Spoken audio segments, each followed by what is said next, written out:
सकट चौथ यानी गणेश जी का व्रत। इस दिन महिलाएं अपनी संतान के लिए व्रत रखती हैं और पूरे दिन निर्जल रहकर व्रत रखती हैं। रात को चांद के आने पर व्रत खोलती हैं। एक शहर में देवरानी जेठानी रहती थी। देवरानी गरीब थी और जेठानी अमीर थी। देवरानी हमेशा गणेश जी का पूजन और व्रत करती थी। देवरानी का पति जंगल से लकड़ी काट कर बेचता था। देवरानी घर का खर्चा चलाने के लिए जेठानी के घर काम करती थी और शाम को बचा हुआ खाना लेकर जाती थी। माघ महीने में गणेश जी का व्रत सकट चौथ देवरानी ने रखा। उसके पास पैसे नहीं थे, इसलिए उसने तिल व गुड़ लाकर तिलकुटा बनाया। पूजा करके तिल चौथ की कथा सुनी और जेठानी के यहाँ काम करने चली गई। सोचा शाम को चांद को अर्घ देकर जेठानी के यहाँ से लाया खाना और तिलकुटा खाएगी। शाम को जब जेठानी के घर खाना बनाया तो उसने जेठानी का व्रत होने के कारण सभी ने खाना खाने से मना कर दिया। अब देवरानी ने जेठानी से बोला, आप मुझे खाना दे दो जिससे मैं घर जाऊं। इस पर जेठानी ने कहा कि आज तो किसी ने भी अभी तक खाना नहीं खाया, तुझे कैसे दे दूं? तुम सवेरे ही बचा हुआ खाना ले जाना। देवरानी उदास मन से घर चली आई।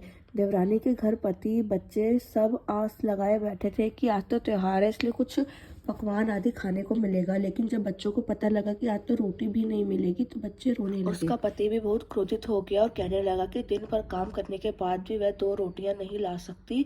अब वह बेचारी गणेश जी को याद करती हुई रोते रोते पानी पीकर सो गई। उस दिन सकट माता बुढ़िया माता का रूप धरकर देवरानी के सपने में आई और कहने लगी, सो रही है या जाग रही है? वह बोली, कुछ सो रहे हैं, कुछ जाग रहे हैं। बुढ़िया बोली, भूख लगी है, खाने के लिए कुछ दे दो। देवरानी बोली, क्या दूं? मेरे घर तो अन्न का दाना भी नहीं है।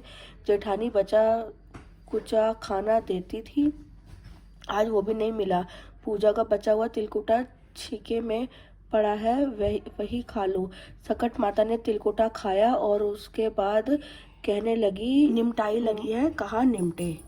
उसने कहा, यह खाली झोपड़ी है, अब कहीं भी जा सकती हो, जहाँ इच्छा हो वहां निमट लो। फिर सटक माता बोली, अब कहाँ पहुंचूं? अब देवरानी तो बहुत गुस्सा आया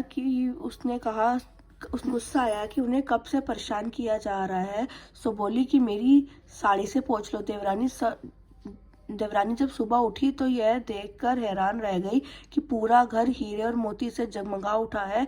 उस देवरानी जेठानी के काम करने नहीं गई। जेठानी ने कुछ देर तो राह देखी, फिर बच्चों को देवरानी को बुलाने भेज दिया।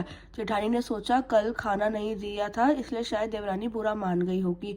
बच्चे बुलाने गए। देवरानी ने कहा कि बेटा, बहुत दिन तेरी माँ के यहाँ काम कर लिया। बच्चों ने घर जाकर माँ से कहा कि चाची का पूरा घर हीरे और मोतियों से जगमगा उठा है।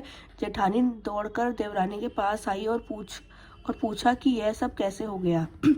देवरानी ने कहा उसके साथ जो हुआ वो सब कह डाला।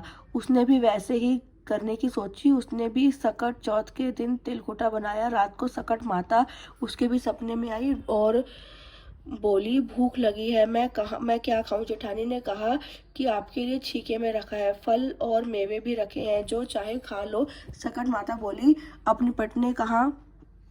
जेठानी बोली, मेरे इस महल में कहीं भी निपट लो। फिर उसने बोला कि अब पूछूं कहाँ? जेठानी बोली, कहीं भी पूछ लो। सुबह जब जेठानी उठी तो घर में बदबू गंदगी के अलावा कुछ भी नहीं था। हे सकट माता, जैसे अपने देवरानी पर कृपा की वैसे ही सब पर करना। एक बुढ़िया थी, वह बहुत ही गरीब थी और दृष्टिहीन थी।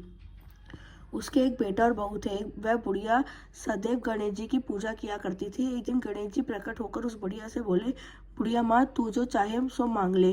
बुढ़िया बोली, मुझसे तो मांगना ही नहीं आता, कैसे और क्या मांगू?